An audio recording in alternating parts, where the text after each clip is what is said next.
अब कनकधारा स्तोत्र का श्लोक है जो मैं हिंदी में पढ़ूंगी। स्नान ध्यान से निवृत्त होकर शुद्ध वस्त्र धारण करके भगवती लक्ष्मी जी का चित्र सामने रखकर निम्न श्लोक को से निम्न लक्ष्मी जी का ध्यान करें। ये 19 श्लोक है। इसे हिंदी में पढ़ा जा सकता है और संस्कृत में भी आप लोग पढ़ सकते हैं। अधखिले कुसुम से अलंकृत तामल तरु का जैसे धरणी आश्रय लेती उसी प्रकार जो श्रीहरि विष्णु के रोमांच से शोभायमान लक्ष्मी जी की कटाक्ष लीला श्रीअंगों पर निरंतर पड़ती रहती है, जिसमें संपूर्ण ऐश्वर्य का निवास है, वह संपूर्ण मंगल के अधिष्ठात्री देवी भगवती महालक्ष्मी कटाक्ष लीला मेरे लिए मंगलदायी हो। पहला श्लोक।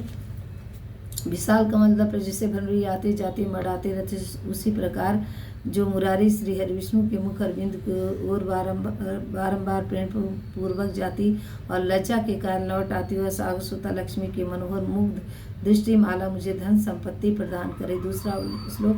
संपूर्ण देवताओं के अधिष्ठात्री संपूर्ण देवताओं के अधिपति इंद्र पद का वैभव विलास देने में जो सामर्थ्य है, ऐसे मुरारी श्रीहरि को जो भी अधिकाधिक आनंद प्रदान करने वाली है तथा जो नील कमल के अभ्यंतर भाग के समान मनोजार पड़ती है, और लक्ष्मी जी के अधो निमिलित नैनों की दृष्टि क्षण भर के लिए मुझ पर भी थोड़ी सी अवश्य पड़ी। तीसरा श्लोक।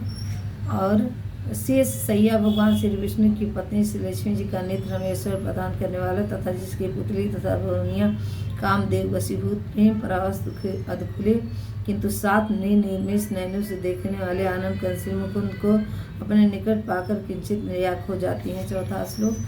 जो भगवान मधुसूदन के कौस्तुभ मणिमंडित वक्षस्थल में इंद्र नीलमयी हारा वाली सुशोभित होती हैं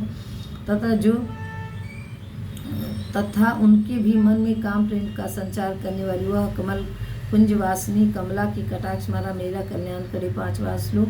मेघों की घटा में जैसे बिजली चमकती है स्वीकार जो कैडबरी श्री विष्णु के श्याम मेघमाला के समान वक्षस्थल पर प्रकाशित होती हैं, जिन्होंने अपने आविर्भाव से भृगु वंश को आनंदित किया है तथा जो समस्त लोकों की जननी उन भगवती श्री लक्ष्मी की पूजन मूर्ति मुझे कल्याण प्रदान करे। छठवां श्लोक। सागर सुता लक्ष्मी क्यों मंद अलस मंथर अर्धोद निम्नलिखित दृष्टि जिसके प्रभाव से कामदेव ने मंगलमय भगवान मधुसूदन के हृदय में प्रथम बार स्थान प्राप्त किया वह मुझको आच्छादित करे। सातवां श्लोक। भगवान विष्णु की प्रेयसी लक्ष्मी जी का नेत्र मेघ रूपी दया अनुकूल पवन से प्रेरित हो दुष्कर्म रूपी धूप को चिरकाल के लिए दूर हटाकर विषाद ग्रस्त मुझ दिन रूपी चातक सावक पर धन रूपी जलधारा की दृष्टि करे। श्रेष्ठ। आठवां श्लोक।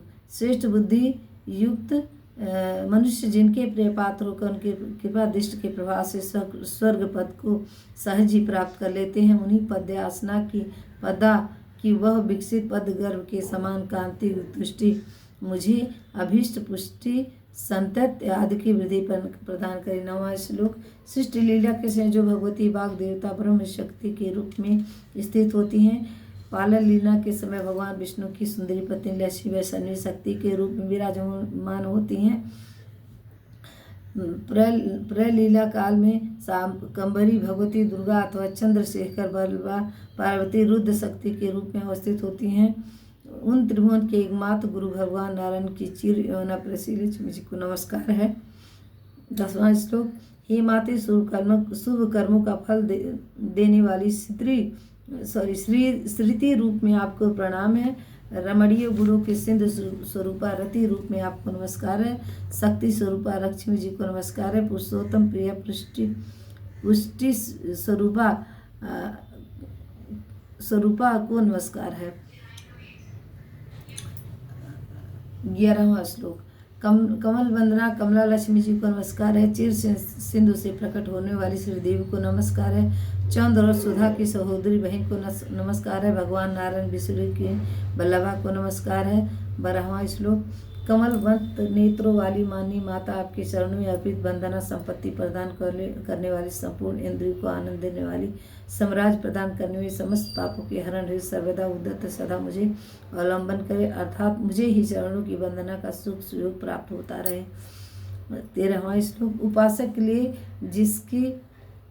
कृपा कटाक्ष हेतु की हुई उपासना संपूर्ण मनोरथों और संपत्तियों का विस्तार करती हैं। उन्हीं मुरारी श्री हरि की हितेश्वरी लक्ष्मी देवी आपका तन मन वचन से भजन करता हूँ। 14वां श्लोक। भगवती हरि वल्लभे, आप कमल कुंज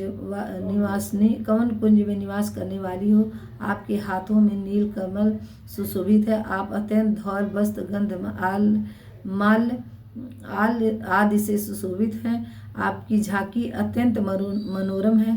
तरलोक के ऐश्वर्य को देने वाली देवी मुझ पर प्रसन्न हो। 15वां श्लोक।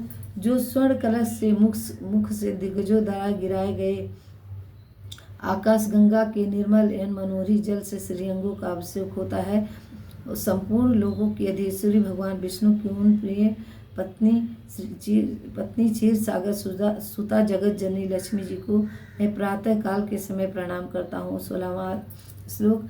कमल नेत्र केशव की कामनी यह पत्नी कमले अकिंचित मनुष्य में आग्रणी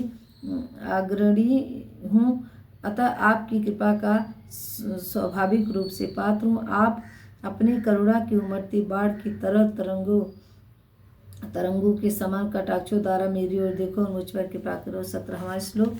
प्रतिदिन वेद